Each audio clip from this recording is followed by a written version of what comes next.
Hey again, everybody, it's Miss Limer. Today we're here to talk about division.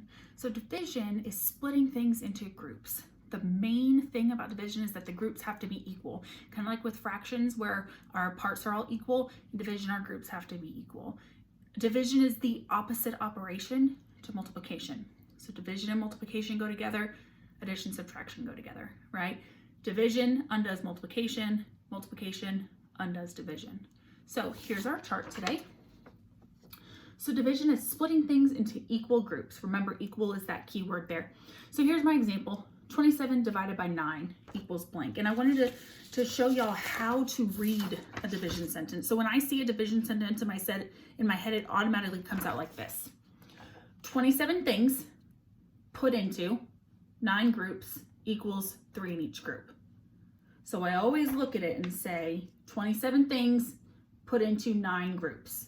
Okay, so that's when you can do your equal groups representation. And equal groups is fair sharing the total into groups. So 27 things put into 9 groups. So I start by drawing my 9 groups, and then I fair share 27 things. And if you remember, fair sharing is one for you, one for you, one for you, one for you, one for you, one for you, and you keep sharing until you run out of things. Now, the important thing is that you can't go over the total that they give you. Remember, we can't magically create more things. You can only use what they give you.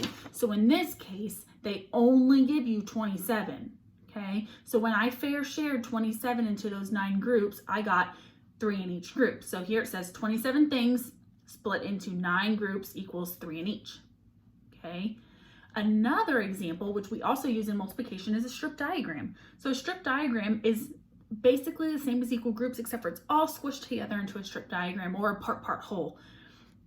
So in a strip diagram, you fair share the total into the parts. So for example, I knew that my whole was 27 because I only have 27 things. Can't go above my whole.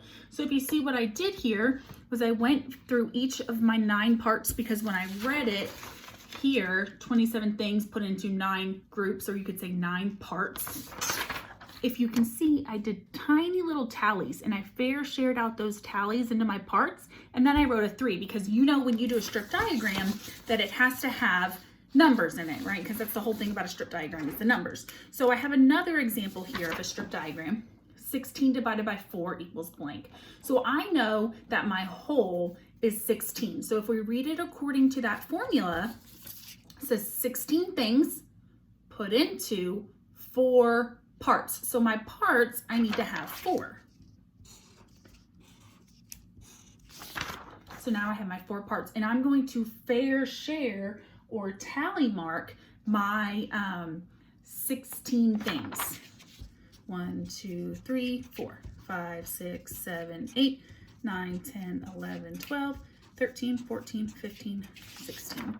So when you tally out the 16 and you fair share, you get 4 in each group.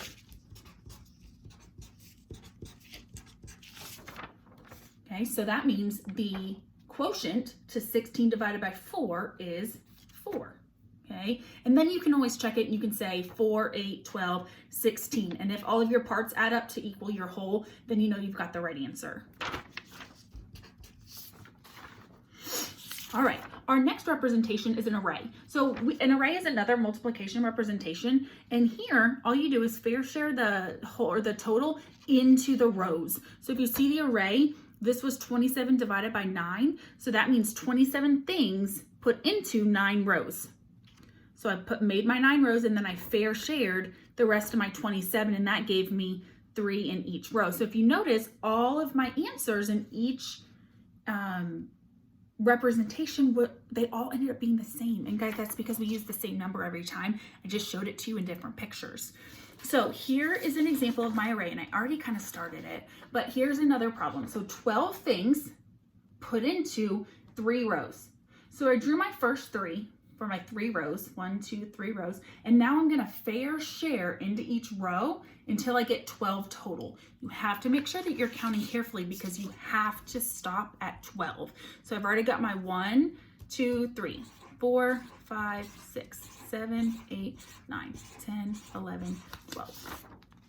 So you just keep going from top to bottom. So 1, 2, 3, 4, 5, 6, 7, 8, 9, 10, 11, 12. And then you stop when you get to that total. Okay, so I found out that 12 things put into 3 rows equals 4 in each row. So my answer there was, my quotient there was 4. So you heard me using some vocabulary.